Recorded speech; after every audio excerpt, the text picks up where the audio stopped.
Okey, Assalamualaikum warahmatullahi wabarakatuh dan selamat tengah hari, pagi dan malam. So kita akan start dengan chapter 1 untuk for the second semester iaitu biodiversity. Okey, untuk chapter 1 biodiversity ni, apa yang awak perlu tahu adalah chapter ni panjang dan banyak benda sebenarnya. Dan ia tidak akan dimasukkan di dalam PSPM, akan tetapi dia akan masuk UPS. Okey, kerana dalam UPS nanti soalan dia akan sangat banyak lah, tetapi dia akan jadi simple sahaja. So untuk topik ni kita akan belajar pasal haiwan, pasal tumbuhan, pasal fungi dan sebagainya. Kita nak tengoklah what are some of the characteristics of those animals and plants dan juga fungi, what are those the characteristics of the organisms dan apakah yang membuatkan ia berbeza berbanding let's say plant, apakah dia perbezaannya dengan fungi. So itu yang kita nak tengok dalam chapter biodiversity. So chapter ni agak menarik lah sebab dia biodiversity melibatkan benda hidup kan. Cuma dia agak panjang lah but it's okay. Dia akan fairly simple lah, dia tak sesusah chapter yang sebelum ni. Okay, so kita akan start dengan chapter 1 biodiversity part 1. Yang ni abaikan, kemungkinan saya akan lebihkan lah sebab kita nak cover banyak untuk this week. So by the end of this lecture, you should be able to know this lah. Apa itu biodiversity and different classification.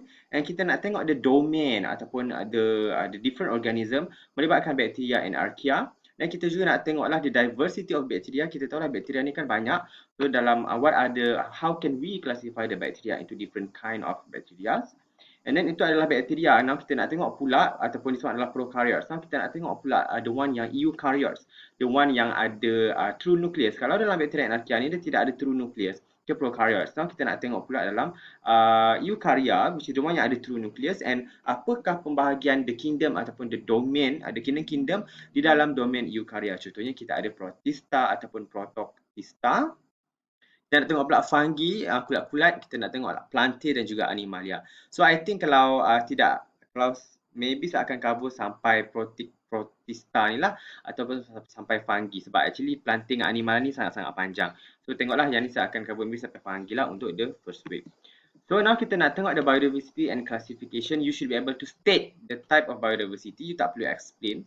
Awak hanya perlu tahu saja genetic, species and ecosystem biodiversity and state the hierarchical classification. Macam mana kita nak ingat nanti saya akan tunjuklah macam mana kita nak ingat how do we classify the animal based on this tangga hierarchy tu adalah basically sistem tangga hierarchy.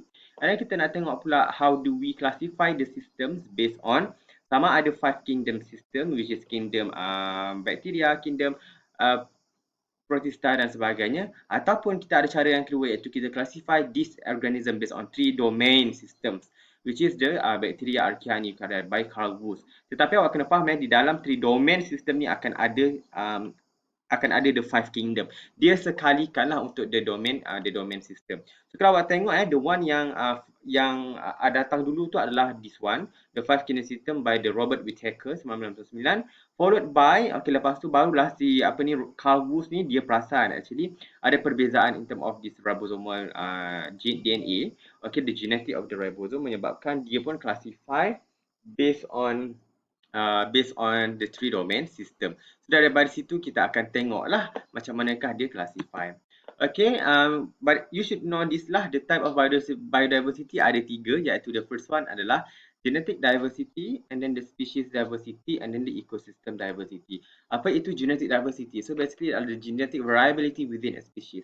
Contohnya saya dengan awak, you and me are totally have different genetics walaupun we are of the same species lah, which is the human. Okay, walaupun kita adalah the same human, tetapi kita ada different genetics. Itu yang kita katakan genetic variability. Kemudian kita nak tengok pula how do we compare, let's say manusia dengan kucing dengan ayam. So we are of a different species tetapi within a community lah. Dalam community itu, let's say dalam KML kita ada manusia, kita ada burung, kita ada anjing. Itu yang dikatakan species diversity. Okay, tetapi kalau into detail dalam species itu sendiri kita nak tengok adanya genetic diversity.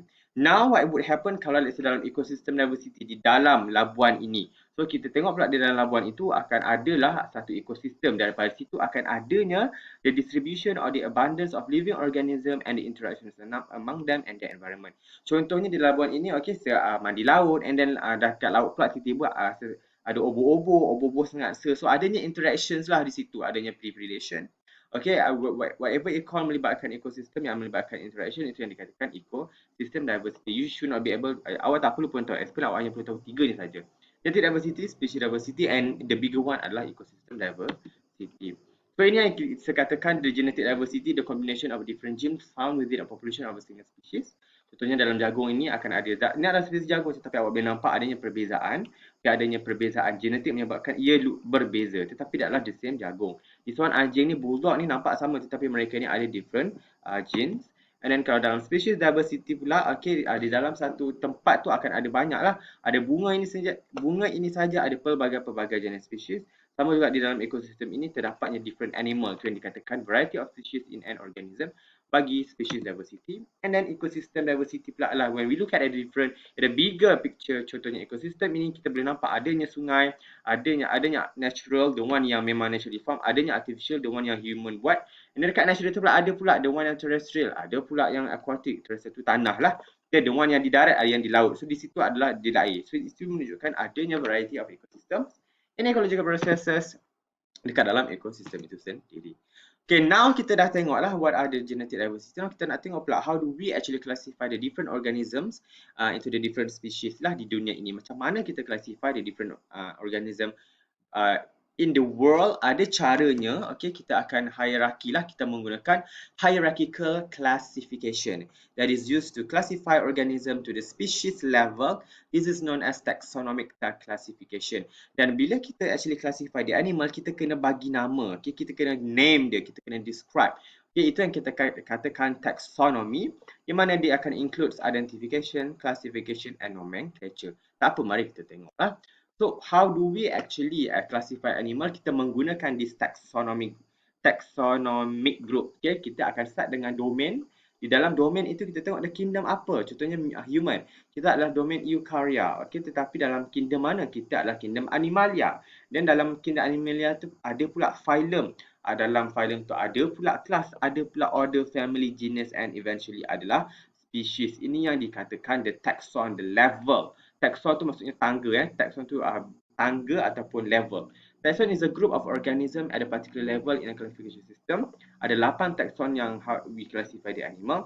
And then domain tu adalah the broader one. Dia start dengan yang paling besar kepada yang paling specific. Eventually you akan dapat species. Species tu stands for specific. Species, specific ataupun species lah, which is from the word specific.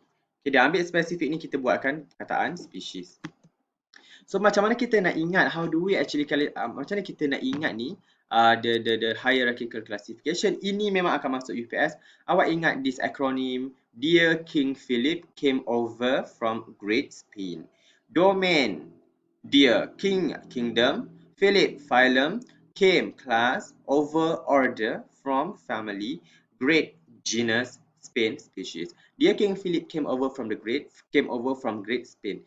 Domain, kingdom, phylum, class, order, family, genus and species. Ingat ni saja. If you nak create your own, you can. Tetapi yang ni setelah sediakan supaya awak senang lah. Okay, supaya awak senang ingat. Dear King Philip came over from Great Spain. Inilah cara kita classify. Kita akan start dengan yang atas ini paling lagi general. Okay, the bigger taxon ni adalah yang paling atas, followed by semakin lama semakin specific. Soalan UPS akan tanya which of this let's say phylum or family yang more specific. Phylum ke family yang more specific? Jawapannya adalah family sebab dia semakin ke bawah. Kalau soalan tanya which of this, okay, antara kingdom, class and genus, which of this yang paling general, yang ada consist of more organism? Jawapannya yang mana? Yang mana yang paling banyak organism? Yang mana yang paling general? Jawapannya adalah kingdom lah. Atas ini semakin dia rendah, semakin kurang spesies dia di dalam grup itu, tetapi semakin dia meningkat ke atas, semakin besarlah grup the organism in the taxon. Okay. Contohnya this one lah, kita nak tengok adanya coyote and grey ni, they are of actually from the same domain, kingdom, phylum, class and order and juga family. Kalau nak tengok betul lah. Okay, untuk this one coyote and grey wolf ini, they are all from the same domain which is Eukarya, kingdom pun sama which is Animalia, phylum dia pun sama Chordata, kelas pun sama Mammalia sebab dia menyusukan anak dan dia ada mammary gland. And then untuk order pula dia carnivora sebab dia makan daging saja. And then dalam in term of family dia sama dengan anjing which is Canidae. Canidae dia adalah sama, family dia sama which is bentuk ekor anjing, canine, from the word canine. Okay. Canidae, and then genus dia pun sama, which is Canis, tetapi apa yang membezakan mereka ni adalah dia punya species. Awak boleh nampak species dia adalah berbeza. For the coyote adalah Canis latrans. Okay, yang membuatkan dia namanya adalah coyote adalah Canis latrans. Latran ini yang membezakan dia dengan grey wolf iaitu Canis lupus. Okay, untuk grey wolf ni adalah Canis sama ni, sama genus tetapi dia adalah membezakan species dia adalah lupus, Canis lupus. So nama dia adalah this one. Kita ambil dua words ataupun binomial nomenclature, iaitu satu, the first word merujuk kepada genus, the second word merujuk kepada species, genus and species, Coyonis and latrans. Yang mana yang yang menunjukkan dia are of different species? This second word ni, latrans and juga lupus, inilah yang membezakan mereka, they are of the different species. Macam kita tengok Abang Kim Soo Hyun yang handsome ni, ya Allah, pengsan. Okey, memang pengsan ya. Kalau kita tengok Kim Soo Hyun yang terlalu handsome beyond the world ni, kita bandingkan pula dengan this orang utan, you boleh nampak untuk this Kim Soo Hyun dan kita compare dengan orang hutan, mereka ini they are of the same domain, kingdom, phylum, class, order, family. And family ni sama Empat ni, yang lima ni sama domain, kingdom, phylum, class, order, family, dia ni, kita ni adalah sama dengan orang utan. Cuma apa yang membezakan Abang Kim Soo Hyun dan juga di seorang utan ni, selain daripada rupa dia yang terlalu elok, bidadara dunia ni, apa yang membezakan dia adalah dia punya genus dan juga species. Kalau awak tengok Kim Soo Hyun ini, which is our species, we are Homo, the genus tu adalah Homo, and species kita adalah Sapiens. So nama kita adalah Homo sapiens. Tetapi the common name adalah human. But for this orang utan, dia punya genus berbeza, which is Pongo, dan dia punya species namanya adalah Pygmaeus ataupun Pygmaeus, okay. This one adalah Pongo Pygmaeus, okay, which is different lah. Yang membezakan Kim Soo Hyun dengan orang utan adalah dia punya genus and species. So kita jauh sikitlah perbezaan dia, okay, berbanding dengan chimpanzee. Nanti kita akan tunjuk. Kalau nak tengok di sini, kalau when we compare the what we call this evolutionary timeline, ini yang dikatakan di mana ancestor itu, nenek moyang, common ancestor itu berpecah. Di sini kalau awak tengok awal-awal ni, sebelum dia berpecah, dia ada this one common ancestor. Adanya nenek moyang yang sama lah di sini. Tetapi adanya evolution yang memecahkan this common ancestor kepada lemurs and lorises. Semakin dia pecah, awak nampak maksudnya sekarang kalau kita compare chimpanzee dengan lemurs dengan prosimians ini, dia dah lama berpisah. Kalau awak tengok 65 million ago. Semakin dia dekat dekat sini, maksudnya kita baru je berpecah. In term of let's say apes, kalau kita tengok humans, kita adalah dikatakan kita ni adalah sepupu kepada chimpanzees. Sebab apa? Kita berpisah dengan nenek moyang ni. Kita ada dulu ada nenek moyang yang sama Ya, human dan chimpanzee ni dulu ada nenek moyang yang sama pada 8 dan 6 million years. 9 and million 6 million years ago. Tiba-tiba apa berlaku, adanya evolution yang memecahkan chimpanzee dengan humans. Now kita develop kepada human. Ini adalah teori barat lah. Tetapi awak kena faham dia clash dengan apa yang kita faham because kita ada agama kan. Agama apa? Kita mengatakan kita dicipta daripada Adam dan Hawa. Okey, di mana kita diciptakan daripada tanah, tidak ada kaitan pun dengan apes dan sebagainya. Tetapi depends on you lah, which one do you want to believe. I personally believe with whatever God says lah. Cuma this one I belajar atas dasar belajar, okay. So you take it lah, you want to take it or leave it. But itu yang dikatakan oleh barat, kita ni asal usulnya adalah memang daripada this one. Cuma at one point pada 6 million years ago, kita berpisah antara chimpanzee and humans. Dan maka akan lahirlah humans dan chimpanzee. Tetapi logik jugalah. Sebab apa sebenarnya? Taklah logik. Tetapi kenapa dia dikatakan begitu? Disebabkan actually penyakit yang ada dalam chimpanzee boleh cross species kepada human. Contohnya adalah HIV HIV tu dia boleh cross, dia katakan daripada chimpanzee, tetapi now dia cross kepada humans lah. So apa yang penyakit daripada chimpanzee ni boleh pass kepada human. Kalau let's say penyakit dekat dalam monkeys ni, humans tak dapat, tetapi bila chimpanzee ni dia boleh pass the disease. Itu yang dikatakan, oh rupanya kenapa pula kita boleh terima penyakit daripada chimpanzee? Maybe kita ni actually dulu adalah adik-beradik kepada chimpanzee. Itu yang dikatakan adanya the theory of evolution lah. Human are closely related to chimpanzees. Ini yang saya katakan tadi, the binomial nomenclature saya dah cakap lah. The first one tu adalah genus and then species tu adalah the second one. Ingat kalau awak type, awak kena italickan. Kalau awak tulis, awak kena garis. Yang ni dah banyak kali kita cakap dalam in the previous lecture lah, in the previous class.